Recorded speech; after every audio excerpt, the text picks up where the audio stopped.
자, 오늘 중1-2 첫 번째 단원 기본 도형에 대해서 알아보겠습니다.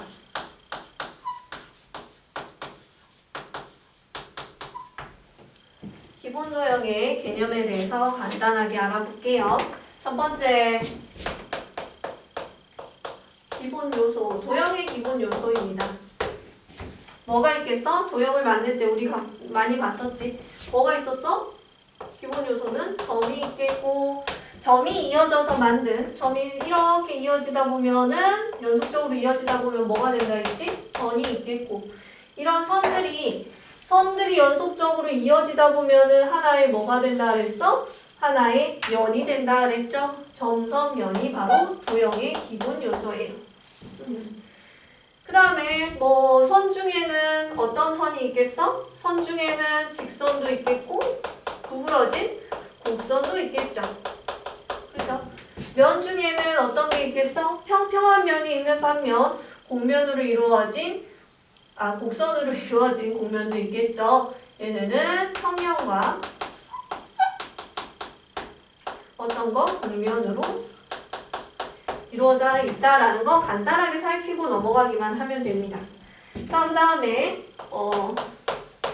교점하고 교선에 대해서 간단하게 알아볼게요. 교점이라는 건 말 그대로 만나는 선, 만나는 점 이런 거예요. 교점, 교선. 만날 교자를 써서 자, 어떤 거? 선과 선이 만나면 이런 점이 만들어지죠? 그죠? 이런 걸 교점이라고 하고 또 이렇게 면하고 선이 이렇게 만나도 어때요? 만나는 부분에 점이 생기죠? 이걸 교점이라고 합니다. 그러면 교선이라는 건 뭘까요? 우리 면하고 면이 이렇게 만나면 선은 이렇게 교점이 생기는 게 아니라 하나의 선이 하나 생겨버리죠? 맞아요. 면과 면이 만날 때 교선이 생긴다라는 것도 꼭 기억을 하세요. 자, 이렇게 개념적인 것만 간단하게 훑고 지나가고요. 그 다음에 오늘 배우는 것 중에서 중요한 직선, 반직선, 선분에 대해서 알아볼게요. 직선이라는 건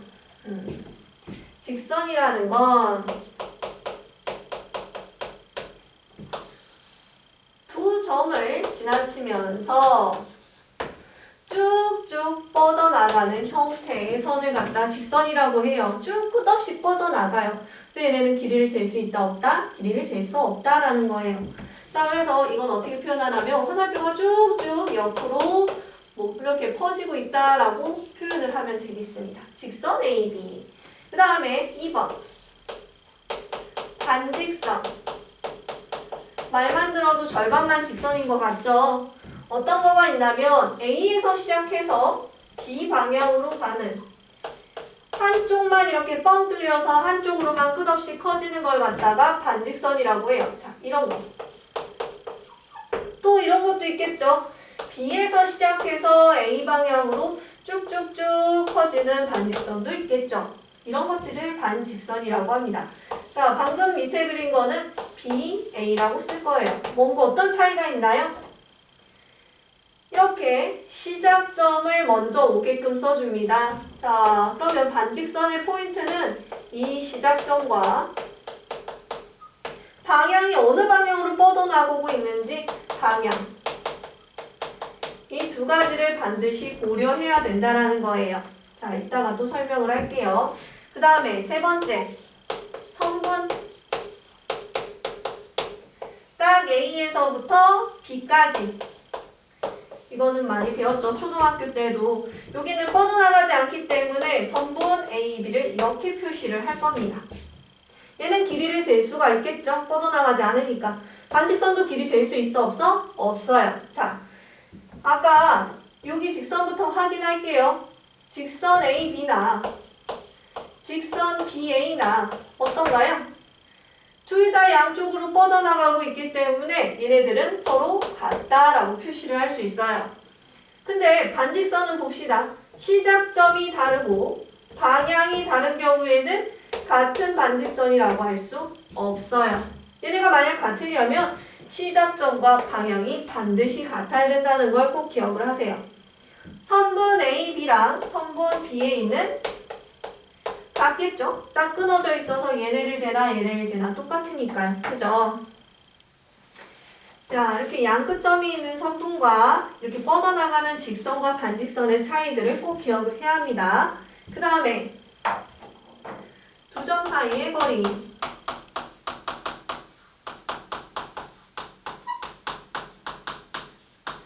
자, A하고 B 사이의 길이를 잴 때, 뭐 이렇게 잴 수도 있고, 그죠? 뭐 아니면 이렇게 잴 수도 있겠죠. 그죠?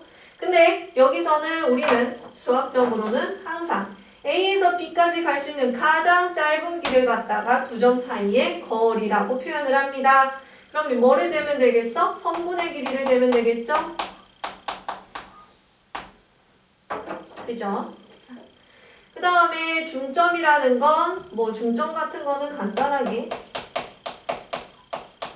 중점이라고 표현을 하는 거는, 자, 선분 AB의 중점입니다 라고 하면 얘네들의 딱 중앙에 있는 점을 갖다 중점이라고 해요. 자, M이라고 표현할게. 얘네들의 길이를 반으로 딱 나누게 되는 그 점을 갖다 중점이라고 표현을 합니다. 자, 그 다음에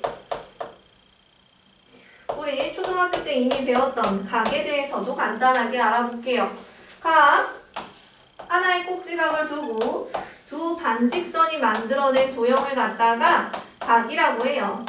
이렇게 쓰죠. 각 요거를 A라고 한다면 각을 표현하는 방법은 여러 가지가 있죠. 각 AOB 또는 각 BOC 이렇게 써도 된다. BOA 이렇게 써도 된다 그랬지? 그치? 근데 각 OAB 이건 안 된다 했어요. 그죠? 그 다음에 또 각 A 이렇게 써도 되고 각 O 이렇게 써도 된다고요. 그죠? 기억이 나나요? 자, 그 다음에 각의 종류에 대해서는 우리 이미 다 배웠었지. 각의 종류 어떤 거 있었어? 각의 종류 평평한 각, 각이 180도짜리를 뭐라 그랬어? 이렇게 되어 있는 요 각을 뭐라 그랬지? 평각이라 그랬지? 평각. 그 다음에 90도로 만나는 요 90도인가 이렇게 되어 있고 이렇게 표시가 되어 있었죠? 이 각을 뭐라고 했어? 직각이라고 했죠. 그 다음에 직각도 아니고 평각도 아닌 각들 중에서 어떤 거 있었어? 90도보다는 작고 0도보다는 큰 거 그걸 뭐라고 한다고? 예각이라고 합니다. 어떻게? 0도보다는 크고 90도보다는 작은 각. 그죠? 이걸 예각 이렇게 합시다. 그죠? 그 다음에 어떤 각이 있어요? 이렇게 좀 더 벌려진 각. 어떤 거예요? 90도보다는 좀 더 크고 180보다 작은 각을 중각이라고 했죠. 간단하게 옛날에 배웠던 거를 생각을 하면 되겠습니다. 그 다음에 뒤로 넘어가서 이번에 이제 중등과정 와서 처음 배우는 개념들일 텐데요. 이것도 막꼭지각에 대해서 한번 봐보도록 할게요.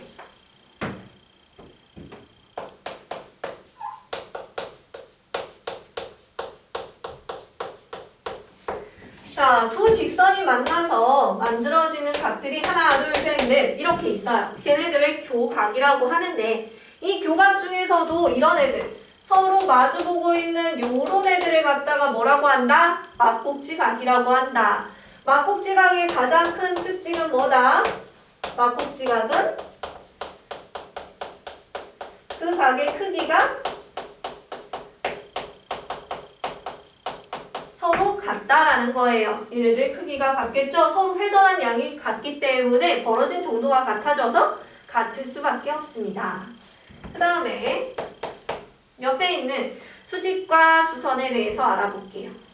자, 만약에 두 직선이 이렇게 90도로 서로 만나더라 라고 한다면 얘네들은 서로 직교한다 라고 표현을 하고요.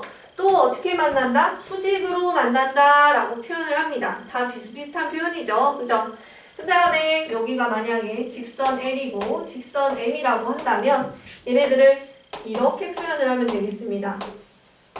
이렇게 하면 수직으로 만난다 혹은 직교한다 라고 표현을 하면 되겠어요. 이때 직선 L의 수선은 무엇이냐 라고 물어본다면 M이다 라고 표현을 하면 되고요. 직선 M의 수선은 무엇이냐라고 물어보면 직선 L이다 라고 표현을 하면 됩니다. 서로가 서로의 수선이다 라고 표현을 하는 거죠. 그죠? 자, 그 다음에 어떤 것이 있냐면 우연히 수선으로 지나는데 어떠한 성분 A, B를 갖다가 딱 반으로 나눠버리는 경우가 있어요. 이럴 때는 뭐라고 한다? 직선 L이 A, B의 수직 이등분선이다. 수직으로 지나면서 반으로 딱 나눠버리더라 라는 거예요. 알겠죠? 말은 간단하죠? 또 하나 여기서 나오는 용어 중에 하나 어떤 거 있냐면 자, 직선 L이 있고 그 바깥에 있는 점 P가 있다라고 한다면 점 P에서 이 L에 내린 수선에 이렇게 수선과 만나는 이 교점을 H라고 한다면 이 H를 뭐라고 하냐면 이 수선의 발이라고 합니다. 수선의 발이다. 우리 발을 내리다 라는 거 알죠? 이렇게 수직으로 쭉 내리다 라는 표현이라고 생각하면 되겠습니다. 딱 만나는 저 교점을 갖다가 수선의 발이라고 해요. 자, 그래서 우리 만약에 직선과 여기 지워놓고 만약에 직선과 점의 거리를 구해라 라고 했다. 점과 직선 사이의 거리를 구하라 했다. 자, 점 P가 있고 L이 있는데 원래 거리를 구할 때는요 어떻게 구하기로 했어? 아까 두 점 사이의 거리도 했을 때처럼 어떻게? 가장 짧은 거리를 이렇게 구할 거예요. 가장 짧은 선분의 길이. 그러면 이게 뭐가 되겠어? 당연히 수직으로 지날 때가 가장 짧아요. 그죠? 여기 수선의 발을 H라고 했죠? 그러면 두 직선 사이의 거리는 이 길이를 구하면 돼요. P하고 H의 선분의 길이가 뭐야? 이 두 점 사이의 거리가 된다라는 걸 기억하면 되겠습니다. 이제 문제 풀면서 서서히 다른 문제들 풀면서 이 부분에 대해서 다시 한번 확인을 해볼게요.